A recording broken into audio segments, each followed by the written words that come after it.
இயேசுநாதர் இயேசு கிறிஸ்துவின் இனிதான நாமத்தில் இயேசு உன்னையும் நேசிக்கிற ஊழியத்தின் சார்பாக உங்கள் ஒவ்வொருவருக்கும் என் அன்பின் புத்தாண்டு நல்வாழ்த்துக்கள். என் அன்புக்குரியவர்களே, இந்த வருஷத்துல கர்த்தர் உங்கள் ஒவ்வொருவரையும் சகல விதத்திலும் அவர் ஆசீர்வதித்து பரிபூர்ணமான ஒரு ஆசீர்வாதத்தை நீங்கள் சுதந்தரித்துக் கொள்வீர்கள். இந்த 2025 ஆண்டில் இந்த முதல் நாளிலே கர்த்தர் உங்கள் ஒவ்வொருவருக்கும் தனிப்பட்ட விதத்திலே வாக்குத்தத்தங்களை கர்த்தர் கொடுத்திருப்பார். அந்த வாக்குத்தத்தத்தின்படி ஆண்டவர் உங்களை எல்லா விதத்திலும் ஆசீர்வதிப்பார். இயேசு உன்னையும் நேசிக்கிற ஊழியத்தின் சார்பாக கர்த்தர் கொடுத்த வாக்குத்தத்தத்தின்படியும் உங்களை ஆசீர்வதித்து கனப்படுத்துவார். ஒவ்வொரு ஆண்டும் நாம் பிரவேசிக்கிற பொழுது நமக்குள்ள ஒரு கேள்வி எழும்பும். இந்த புதிய வருடம் எப்படி இருக்க போகிறதோ, இந்த புதிய வருடத்திலே நாம் என்ன செய்ய போகிறோம்? பல திட்டங்களை நாம் வகுத்திருக்கிறோம். பல யோசனைகள் நமக்குள் இருக்கும். பல நோக்கங்களை இந்த வருஷத்தில் செய்யணும் சொல்லி தீர்மானம் பண்ணியிருப்பீர்கள். என் அன்புக்குரியவர்களே, திட்டங்கள் வகுப்பதும் தீர்மானங்கள் செய்வதும் பரிதல்ல. ஆனால் திட்டத்தின்படி, நோக்கத்தின்படி, தீர்மானத்தின்படி கர்த்தருடைய கரத்தில் ஒப்புக்கொடுங்கள். அதன்படி அவர் உங்களை வழிநடத்துவார். உங்கள் விருப்பத்தின்படி அல்ல, அவருடைய விருப்பத்திற்கு உங்களை ஒப்புக்கொடுங்கள். கர்த்தர் உங்களை இந்த ஆண்டு சகல விதத்திலும் ஆசீர்வதிப்பார். இயேசு உன்னையும் நேசிக்கிற ஊழியத்தின் சார்பாக கர்த்தர் கொடுத்த வாக்குத்தத்தமாவது இந்த 2025 ஆண்டில் உபாகமம் எழுதின புஸ்தகம் 28 அதிகாரம் 11 வசனத்தை வாசித்து பாருங்கள். உனக்கு கொடுப்பேன் என்று கர்த்தர் உன் பிதாக்களுக்கு ஆணையிட்ட தேசத்தில் கர்த்தர் உன் கர்ப்பத்தின் கனியிலும் உன் மிருக ஜீவன்களின் பலனிலும் உன் நிலத்தின் கனியிலும் உனக்கு பரிபூர்ண நன்மை உண்டாக கட்டளையிடுவார்.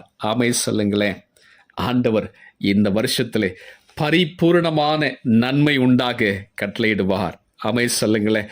இந்த வாக்கு தத்துவத்தை விசுவாசிக்கிற உங்கள் ஒவ்வொருடைய தனிப்பட்ட வாழ்க்கையிலும் குடும்ப வாழ்க்கையிலும் பரிபூர்ணமான ஒரு நன்மையை கட்டளையிடுவார். ஒருவேளை கடந்த ஆண்டு பல துன்பங்களை, பல சிரமங்களை, பல போராட்டங்களை, பல பிரச்சனைகளை சந்தித்து கடந்து வந்திருக்கலாம். ஒரு குறைவோடு கூட கடந்து வந்திருக்கலாம். ஆனால் இந்த 2025 ஆண்டில் உடைய தனிப்பட்ட வாழ்க்கையை கர்த்தர் பரிபூர்ணமான நன்மையை கட்டளையிட போகிறார். உடைய குடும்ப வாழ்க்கையில் ஒரு பரிபூர்ண நன்மையை அவர் கட்டளையிட போகிறார். உன் வேலையில் குறைகள் இருக்கலாம், உன் வேலை ஸ்தலத்தில் குறைகள் இருக்கலாம், உன் தொழில் வியாபாரத்தில் வருமானத்தில் குறைகள் இருக்கலாம். ஆண்டவர் இந்த வருஷத்தில் உன் குறைகள் எல்லாம் சரியாக்கி பரிபூர்ணமான நன்மை அவர் கொடுக்க போகிறார். முதலாவது, உங்க வாழ்க்கையில் இருக்கிற குறைகளை நிறைவாக்கி பரிபூர்ண நன்மையின் ஆசீர்வாதத்தினால் நிரப்ப போகிறார். வேதம் சொல்லுகிறது, சங்கீதம் 34:10 வாசித்து பாருங்க. கர்த்தரை தேடுகிறவர்களுக்கோ ஒரு நன்மையும் குறைப்படாதாம். கானா ஒரு கல்யாணம் விட்டு திராட்சரசம் குறைப்பட்ட பொழுது தேவாதி தேவன் சரியான வேளையிலே அந்த திருமண வீட்டின் குறையை நிறைவாக்கி ஆசீர்வதித்த தேவன் இந்த ஆண்டு உன் வாழ்க்கையில, உன் தனிப்பட்ட வாழ்க்கையில, குடும்ப வாழ்க்கையில என்னென்ன குறைகள் இருக்குது அத்தனையும் அவர் நிறைவாக்க போகிறார். பிலிப்பியர் 4 அதிகாரம் 19 வசனம் சொல்லுகிறது, தேவன் தம்முடைய ஐஸ்வரியத்தின்படி உங்கள் குறைகள் எல்லாம் கிறிஸ்து இயேசுவுக்குள் மகிமையை நிறைவாக்க போகிறார். இரண்டாவதாக, நன்மையினால் உன்னை திருப்திப்படுத்த போகிறார். சங்கீதம் 103:5 வாசித்து பாருங்கள். நன்மையினால் உன் வாயை திருப்தியாக்குறார், கழுகுக்கு சமானமாய் உன் வயது திரும்ப வாழ வயதை போலாகிறது. நன்மையினால் ஆண்டவர் உன்னை திருப்திப்படுத்த போகிறாராம். உன்னுடைய எல்லா காரியத்திலும் ஒரு திருப்தியை கொடுக்க போகிறார். உன் தனிப்பட்ட வாழ்க்கையில் உன்னை திருப்திப்படுத்த போகிறார். உன்னுடைய குடும்ப வாழ்க்கையில் திருப்திப்படுத்த போகிறார். உன் வேலை தொழில் காரியங்களை திருப்திப்படுத்த போகிறார். சகல விதத்திலும் ஒரு நிறைவான பரிபூரணமான திருப்தி ஆண்டவர் கொடுத்து உன்னை ஆசீர்வதிக்க போகிறார். கடைசியாக ஆண்டவர் தாமே தேசத்திலே பரிபூரண நன்மையை உன்னை காணும்படி அவர் செய்ய போகிறார். வேதம் சொல்லுகிறது, சங்கீதம் 27:13 வாசித்து பாருங்கள். நானோ ஜீவனுள்ள தேசத்திலே கர்த்தருடைய நன்மையை காண்பேன் என்று சொல்லி சங்கீதக்காரன் தாவீது சொல்லுகிறது போல ஆண்டவர் தேசத்திலே பரிபூர்ணமான நன்மையை நீ காணப்போகிறாய். தேசத்தில் உன்னை ஆசீர்வதிக்க போகிறார். முதலாவது சொந்த ஜனங்கள் மத்தியிலே கர்த்தர் உன்னை ஆசீர்வதிக்க போகிறார். இரண்டாவது, உலக மனிதர்கள் மத்தியிலே கர்த்தர் உன்னை ஆசீர்வதிக்க போகிறார்.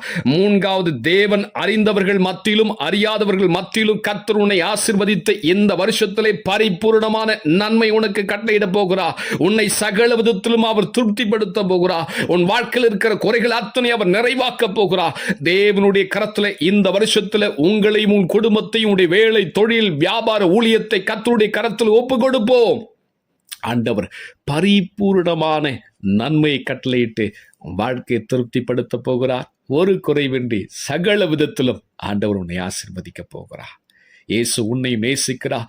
இந்த ஊழியத்தில் கர்த்தர் கொடுத்த வாக்கு தத்தத்தின்படி ஆண்டவர் உன்னை பரிபூரண நன்மை கட்டளையிட்டு சகல விதத்திலும் உன் பெயரை கனப்படுத்தி இந்த வருஷத்துல மகிமையான காரியங்களை கர்த்தர் செய்வார்.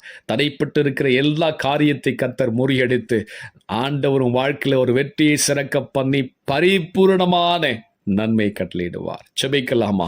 பரிசுத்தமுள்ள என் பரம பிதாவே, இந்த மகிமையான இந்த நேரத்திற்காக உமக்கு ஸ்தோத்திரம். கர்த்தர் கொடுத்த இந்த வாக்கு தத்துவத்தின்படி ஆண்டவர் உம்முடைய பிள்ளைகளுடைய வாழ்க்கையில பரிபூரண நன்மை கட்டளையிடுவதற்காக ஸ்தோத்திரம். அவருடைய தனிப்பட்ட வாழ்க்கையில, குடும்ப வாழ்க்கையில் இருக்கிற குறைகள் அத்தனை நிறைவாக்க போவதற்காக ஸ்தோத்திரம். அவருடைய வாழ்க்கையில திருப்திப்படுத்த போவதற்காக ஸ்தோத்திரம்.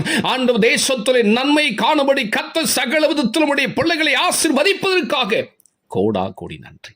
இந்த ஆண்டில் முதல் நாளிலும் ஆண்டவரே உம்முடைய கரத்தை பிடித்து நாங்கள் பிரவேசிக்கிறோம். மகிமையாய் நடத்துங்க, மகிமையாய் நடத்துங்க உம்முடைய பிள்ளைகளை. ஒரு குறைவின்றி சகல விதத்திலும் உம்முடைய பிள்ளைகள் நடத்துங்க. இன்னும் இடத்துல கிட்டி சேர தீர்மானங்கள் எடுத்திருக்கிற தீர்மானங்கள் திட்டத்தின்படி சகல விதத்திலும் உம்முடைய பிள்ளைகளை ஆசீர்வதிங்க. பரிசுத்தான் உதவி செய்யுங்க. இந்த வார்த்தை கேட்ட ஒவ்வொரு பிள்ளைகளுடைய ஆவி, ஆத்துமா, சரீரம் ஆளுகைக்கு கொடுக்கிற இயேசு கிறிஸ்துவின் மூலம் வேண்டிக் கொள்கிறேன் பிதாவே.